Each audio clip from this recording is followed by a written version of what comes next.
Good morning everyone. 12वीच्या महाराष्ट्रातून हे lecture बघणाऱ्या सर्व विद्यार्थ्यांना फर्स्टली मी वेलकम करते बेहरे क्लासेसमध्ये. आज तुम्ही या लेक्चरला जॉईन झाला आहात. आपण आज 12th स्टँडर्ड HSC बोर्डचं फर्स्ट लेक्चर आपलं बुक कीपिंग आणि अकाउंटन्सी या सब्जेक्टचं स्टार्ट करत आहोत. मी ऐश्वर्या फडतरे बेहरे क्लासेसमधून. I will be teaching you the subject of bookkeeping and accountancy. So let us start with a wonderful year with a wonderful subject that is bookkeeping and accountancy.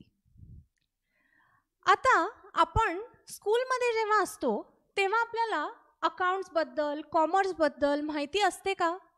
तर नसते. आपण काय करतो, सायन्स, मॅथ्स, इंग्लिश हे सगळे subject शिकत असतो. पण आपण जेव्हा 11वीत येतो तेव्हा आपण एका नव्या सब्जेक्टमध्ये एंटर करतो, एका नव्या करिक्युलममध्ये एंटर करतो. Okay, so commerce is a stream which is not known to people earlier before they enter the 11th standard. So once the students enter into 11th standard they come up and see a very new stream that is the commerce stream. So आपण जसं आपल्याला letters येत नसतात, words येत नसतात, ते आपण आपल्या फर्स्ट सेकंड स्टँडर्डमध्ये शिकायला लागतो, बरोबर आहे का? तसंच 11वी 12वी ही आपली कॉमर्स स्ट्रीमची फर्स्ट सेकंड स्टँडर्ड आहे. सो आपण ह्याच्यात जे सिलेबस कव्हर करतो ते आपल्याला आपल्या पूर्ण पुढच्या आयुष्यात जेव्हा जेव्हा जे करिअर करणार आहे त्याच्यासाठी खूप इम्पॉर्टंट असणार आहे. सो 11वी आणि 12वीमध्ये तुम्हाला पूर्ण फोकस करून नीट सगळ्या कन्सेप्ट ज्या आहेत त्या शिकलात तर तुम्हाला त्याचा पुढे नक्कीच ॲडव्हान्टेज मिळू शकतो. आता तुम्ही ऑलरेडी 11वीतून पास होऊन जम्प करून 12thमध्ये आलेला आहात. जम्प करून का म्हणलं रे?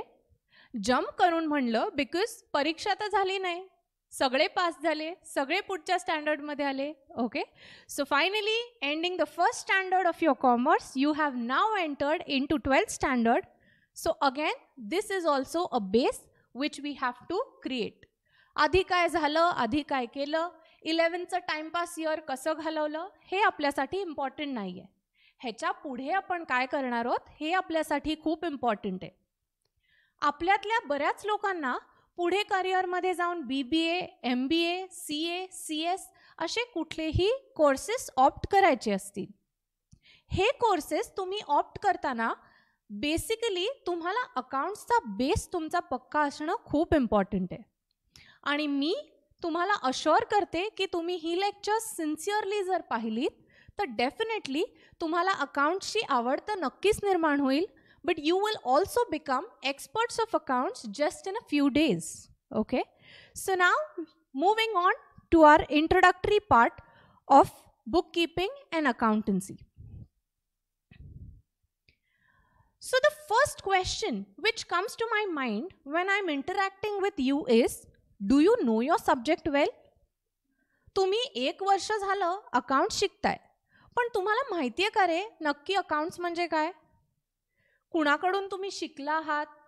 शिकला जरी असाल, कुणी शिकवलं जरी असेल तरी आता लक्षात आहे का ते? आपण तर 11thमध्ये शिकलेल्या गोष्टी, मागच्या पूर्ण वर्षात शिकलेल्या गोष्टी सोडा, काल ऐकलेलं आज लक्षात राहत नाही आपल्याला. कारण का? आपण सिन्सिअरली ते ऐकतच नसतो. सो आत्ता पण हे लेक्चर बघताना जे आरामात सोफ्यात झोपून, गादीवर झोपून लेक्चर बघतायत त्यांनी थोडं उठून बसा, लाईव्हली व्हा, एन्थुझियास्टिकली लेक्चर बघा, तरच तुम्हाला त्यातनं नॉलेज गेन होईल. Okay, so yes, do you know your subject well? ह्याचा आन्सर आपण पुढच्या स्लाइडमध्ये चेक करून बघू. Okay, so let us try it out.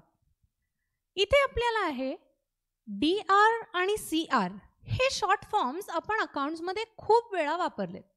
तुम्हाला त्यांचा फुल फॉर्म माहिती आहे का रे? What does DR stand for and what does CR stand for? आता तुम्ही म्हणाल मॅम CR म्हणजे क्रेडिट, CR पहिली 2 लेटर्स आहेत. पण ती लेटर्स जर CR क्रेडिटमध्ये असतील तशी ती डेबिटमध्ये कुठे आहेत?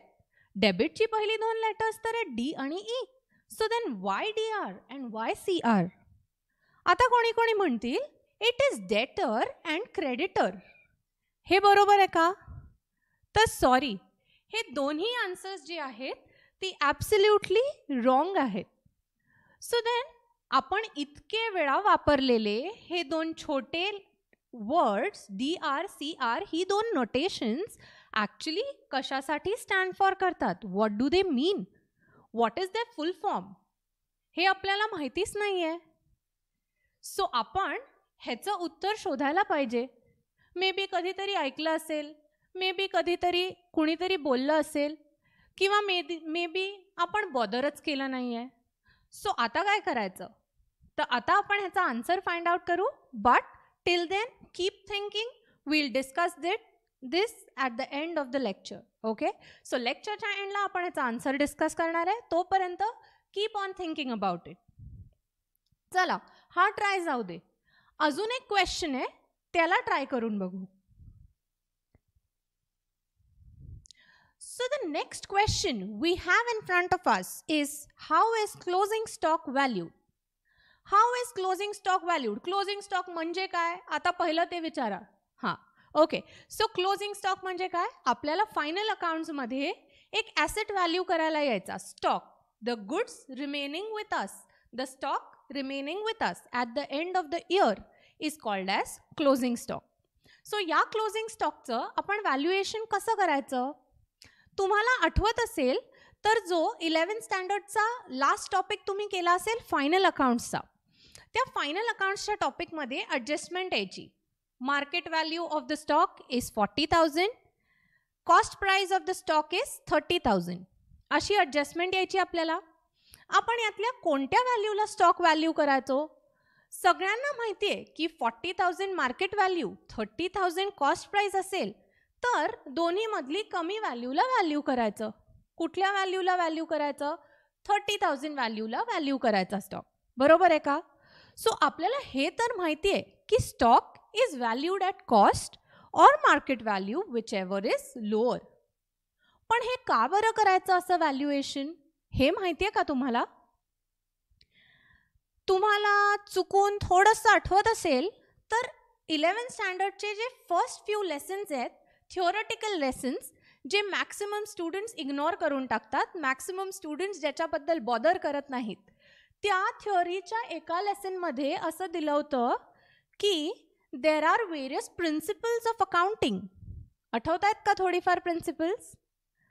त्यातलं एक प्रिन्सिपल होतं ज्यामध्ये ही कन्सेप्ट दिली आहे की why do we value stock at cost or market value, whichever is lower.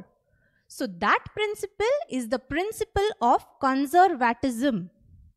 So आपण जेव्हा फायनल अकाउंट्सचा सम सॉल्व करतो तेव्हा नुसतं 30,000 लिहून विषय संपून टाकायचा असा आपला ॲटिट्यूड असतो. पण तो बरोबर आहे का? तर तो बरोबर नाही आहे. आपण जेव्हा स्टॉक या पर्टिक्युलर व्हॅल्यूला व्हॅल्यू करतो तेव्हा खाली एक नोट लिहिणं गरजेचं असतं बॅलन्स शीटच्या, that stock has been valued at a particular value because हे प्रिन्सिपल आहे. As per the principle of conservatism, stock is valued at cost or market value, whichever is lower. गोष्टी खूप सोप्या आहेत, कळायला खूप सोप्या असतात, लक्षात ठेवायलाही सोप्या असतात. पण त्या तुम्ही शिकताना तेवढं लक्ष दिलं पाहिजे, तेवढ्या मायन्यूट डिटेलमध्ये आपण प्रत्येक गोष्टीच्या गेलं पाहिजे. तरच आपल्याला नुसतं एक्झाम पुरतं आपण शिकणार नाही, तर आपल्याला नॉलेज तेवढं गेन होईल आणि ते आपल्याला जास्त दिवसांसाठी रिटेन पण करता येईल. चला, अजून एक लास्ट क्वेश्चन तुम्हाला देते आजसाठी. So we have, how are assets written in the balance sheet. आपल्याला फायनल अकाउंट्सच्याच परत सममध्ये क्वेश्चनमध्ये काय दिलेलं असतं? In the question we are given the trial balance. So आपल्याला ट्रायल बॅलन्स दिला असतो आणि त्यातले आपल्याला आयटम्स काय करायला लागतात? सेग्रिगेट करायला लागतात. ट्रेडिंग अकाउंटमध्ये काही आयटम्स जातात, प्रॉफिट अँड लॉसमध्ये काही जातात, बॅलन्स शीटमध्ये काही जातात. त्या बॅलन्स शीटच्या ॲसेट साईडची मी आत्ता डिस्कस करते. सो त्या ॲसेट साईडमध्ये काय होतं? आपल्याला ॲसेट्स लिहायला लागतात. तर ते ॲसेट्स आपण कसे लिहितो? आता खूप स्टुडंट्सचा आन्सर मला माहिती आहे, मॅम ट्रायल बॅलन्समध्ये जसे आयटम येतात आम्ही तसेच्या तसे लिहितो. सो पहिलं आन्सर काय असतं सगळ्या स्टुडंट्सचं? जसं दिलंय क्वेश्चनमध्ये तसं आम्ही कॉपी करणार. जो आयटम फर्स्ट आलाय तो आयटम आम्ही फर्स्ट लिहिणार. आम्ही सगळे आयटम्स लिहिले की झालं. That is it. बरोबर आहे का? मॅक्सिमम स्टुडंट्सनी आतापर्यंत हेच केलं असेल. किंवा थोडे जे स्वतःला हुशार समजतात विद्यार्थी, त्यांनी काय केलं असेल की चला फिक्स्ड ॲसेट वरती लिहू, करंट ॲसेट खाली लिहू, बस एवढं केलं असेल. ही ॲडजस्टमेंट केली आहे, ओके. सो ॲसेट्स बरोबर लिहिलेत. पण त्याच्या मागे काही लॉजिक आहे का असंच टीचरने सांगितलं फिक्स्ड ॲसेटवर लिहायचे, करंट ॲसेट खाली म्हणजे झालं, असं आहे का? नाही. सो त्याचं लॉजिक काय आहे? आता तुम्हाला मी आता परत एकदा सांगते की तुम्ही या ज्या दोन्ही मेथड वापरताय ना, हे दोन्ही मेथड्स, पहिली मेथड तर ॲब्सोल्युटली रॉंग आहे, दुसरी मेथड आहे ती नियर बाय आहे to the best possible presentation. So या दोन्ही मेथड्स आपल्याकडनं स्क्रॅप्ड ऑफ आहेत. मग एक्झॅक्ट बरोबर मेथड कुठली? तर बरोबर मेथड आहे ideally all the assets are valued in the descending order of liquidity. ही काय कन्सेप्ट आहे हे आपण फायनल अकाउंट्स कव्हर करताना परत डिस्कस करू. But you just have to remember की जसं दिलंय तसं लिहायचं नाहीये, त्याला लॉजिक आहे. डिसेंडिंग ऑर्डर ऑफ लिक्विडिटी ही आपल्याला फॉलो करायला लागते when we present the assets in the balance sheet. Okay. आपण अभ्यास करत असताना बऱ्याचदा असं होतं की खूप गोष्टी टेक्स्टबुकमध्ये दिलेल्याच नसतात. कुठल्याही बुकमध्ये सगळ्या गोष्टी देणं थोडं अवघडच आहे. तशाच त्या तुम्हाला शिकवताना सुद्धा मे बी पूर्णपणे शिकवल्याच गेलेल्या नसतात. पण ह्या सगळ्या डिफिकल्टीज तुम्हाला ह्याच्या पुढे येणार नाहीत हे आपण नक्कीच अश्युअर करू शकतो. आम्ही तुम्हाला बेहरे क्लासेसमधून हे नक्की प्रॉमिस करत आहोत की we will totally give you a different insight into the subject of book keeping and accountancy. म्हणजेच आपण अकाउंट शिकत असताना त्याच्यातून आपल्याला मजा कशी येईल, पण तसंच आपल्याला जास्तीत जास्त नॉलेज कसं मिळेल ह्याचा नेहमी प्रयत्न करणार आहोत. आम्ही तुम्हाला आज 3 गोष्टी प्रॉमिस करत आहोत. एक आहे ॲडिक्वसी, नेक्स्ट इज ॲक्युरेसी आणि थर्ड इज एक्सलंट प्रेझेंटेशन. हा आपला बेहरे क्लासेसमधून शिकत असताना नेहमीच मोटो असणार आहे. आता ॲडिक्वसी म्हणजे काय? तर तुम्हाला जे शिकवलं जाईल ते कम्प्लिटली डिटेलमध्ये शिकवलं जाईल. ॲडिक्वसी तुमच्या साईडनेही यायला पाहिजे. कशी? तुम्ही कुठलंही सम सॉल्व्ह करत असाल, त्याच्यात तुम्ही कुठली कॅल्क्युलेशन्स केली असतील तर त्याच्या तुम्ही वर्किंग नोट बनवल्या पाहिजेत. हवेतनं कुठली तरी फिगर आली तर एक्झामिनरला कळेल का ती फिगर कशी आली? नाही. सो त्याच्यासाठी सपोर्टिंग वर्किंग नोट्स बनवणं. Balance sheet, profit and loss account जेव्हा तुम्ही बनवता, मी आत्ताच जसं मगाशी डिस्कस केलं, बॅलन्स शीटच्या खाली तुम्ही कुठलं प्रिन्सिपल यूज केलंय ह्याच्या नोट्स लिहिणं महत्त्वाचं असतं. सो ह्याला आपण काय म्हणतोय? दिस इज ॲडिक्वसी. आपण जे करतोय ते कम्प्लिटली फुल फ्लेज करणार आहोत. त्याच्यात कुठलेही लूप होल्स राहणार नाहीत, त्याच्यात कुठलेही असे पॉईंट्स राहणार नाहीत जे मिसआउट झालेत किंवा जे कम्प्लिटली तुम्हाला सांगितले गेलेले नाही आहेत. Next is accuracy. ॲक्युरेसी म्हणजे काय? मी तुम्हाला आत्ता गॅरंटेडली सांगू शकते की बेहरे क्लासेसचा कुठलाही स्टुडंट असेल तर त्याची फायनल अकाउंट्सची बॅलन्स शीट टॅली होत नाही असं होऊच शकत नाही. बेहरे क्लासेसच्या स्टुडंटना हे नक्की माहीत असतं की बॅलन्स शीट कशी टॅली करायची. मोस्ट ऑफ द स्टुडंट्सचा सम जो आहे तो 20 मिनिट्समध्ये कंप्लीट होतो with telling the balance sheet. ह्याच्यात मी अजूनही पुढे जाऊन सांगीन की तुम्ही जर आपला जो प्लॅन आहे किंवा जो सेट पॅटर्न आहे त्यांनी अभ्यास केलात, पेपर सॉल्विंग केलं, रिव्हिजन्स अटेंड केल्यात, सगळ्या टेस्ट कम्प्लिटली आणि जेन्युनली अटेम्प्ट केल्यात, तर तुम्हाला अकाउंट्समध्ये 100 on 100 मिळवण्यापासून कोणीही थांबू शकणार नाही, हे नक्की. Third thing which I am stressing on is presentation. Presentation म्हणजे काय? खूप लोकांचे पेपर मे बी बरोबरही असतील, चांगले असतील, पण त्याच्यात काय होतं, तुम्ही अतिशय घाणेरड्या अक्षरात लिहिलेलं असतं. अजून 11th कम्प्लिशन स्टेजला आली तरी बऱ्याच लोकांच्या लाईनही स्ट्रेट येत नाहीत. तो हे बरोबर नाही आहे. When you are studying the subject of accounts, it is very very important to have a very very beautiful presentation. So आपला फोकस असणार आहे नुसताच सॉल्विंगवर नाही, तर क्वेश्चनचं सगळ्यात चांगलं प्रेझेंटेशन कसं होऊ शकेल ह्याच्यावर. बऱ्याच लोकांना डाऊट येत असेल की आम्ही तर भेरे क्लासेसचं लेक्चर 11th मध्ये बघितली नाही आहेत, आता आम्ही डिरेक्टली 12th मध्ये तुमची लेक्चर बघणार आहोत, तर मॅम आम्हाला सगळ्या गोष्टी समजतील का, आम्हाला तुमच्या टेक्निक्स ज्या आहेत त्या शिकवलेल्या कळतील का. तर तुम्हाला एक गोष्ट मी इथे सांगून ठेवते की तुमचं आत्ताचं जे टॉपिक आहे जे आपण स्टार्ट करणार आहोत ते फायनल अकाउंट्सचं टॉपिक आहे ना, that is like a base for all the topics of 12th standard. So तुम्हाला फायनल अकाउंट्सचं जर टॉपिक नीट कळलं तर पुढच्या टॉपिक्समध्ये तुम्हाला त्याची हेल्प होत जाते. आता फायनल अकाउंट्सचं टॉपिक कळण्यासाठी तुम्हाला काय करायचं आहे, तर आत्ता आपलं जे फर्स्ट लेक्चर चालू आहे, आजचं लेक्चर, ते आपण फर्स्ट सम चालू करू तिथपर्यंतची जी लेक्चर आहेत ना, तिथे तुमचा कम्प्लीट आपण बेस बिल्डिंग करणार आहोत. कम्प्लिटली तुम्हाला सगळ्या कन्सेप्ट शिकवल्या जाणार आहेत ज्या तुम्हाला आधी माहीत असतील नसतील, कोणी शिकवल्या असतील किंवा कोणी शिकवल्या नसतील, पण आता त्या तुम्हाला नक्कीच माहीत असतील. सो तुम्हाला आता काय करायचं आहे, तुम्हाला फक्त पेशन्स ठेवायचा आहे. Please keep your patience intact from the first lecture to the day we start the first sum. First sum ज्या दिवशी चालू होईल त्या दिवशी I can guaranteedly tell you की तुम्हाला आपली जी सॉल्विंग मेथड आहे त्याच्यामध्ये कुठलाही प्रॉब्लेम येणार नाही. तुम्ही आधी कसंही सॉल्व करत असाल, आधी कुठलाही पॅटर्न ऑफ स्टडी वापरला असाल, तरी दिस वोंट अफेक्ट युअर स्टेप्स किंवा युअर अकाउंट सिलेबस हेन्सफोर्थ. सो ह्याच्या पुढे तुम्हाला कुठलाही प्रॉब्लेम येणार नाही जर तुम्ही डेडिकेटेडली, सिन्सिअरली आणि आमच्यावर थोडासा ट्रस्ट ठेवून ही लेक्चर्स जी मी सांगते ती बघितलीत तर. तुम्ही ॲट अ स्ट्रेच जेव्हा लेक्चर्स बघाल तेव्हा तुम्हाला त्याची लिंक मिळत जाईल, तेव्हा तुम्हाला कळत जाईल की तुम्हाला बऱ्याच नवीन गोष्टी कळत आहेत. So what you have to do, मला तुमच्याकडनं 2च गोष्टी एक्सपेक्टेड आहेत. One is sincerity. मी जसं मगाशी सांगितलं, झोपून लोळत लेक्चर्स बघायची नाहीत. You have to be attentive, keep a notebook in your hand, keep a pen in your hand. जे काय पॉईंट्स डिस्कस होतील ते लिहून घ्यायचे आहेत.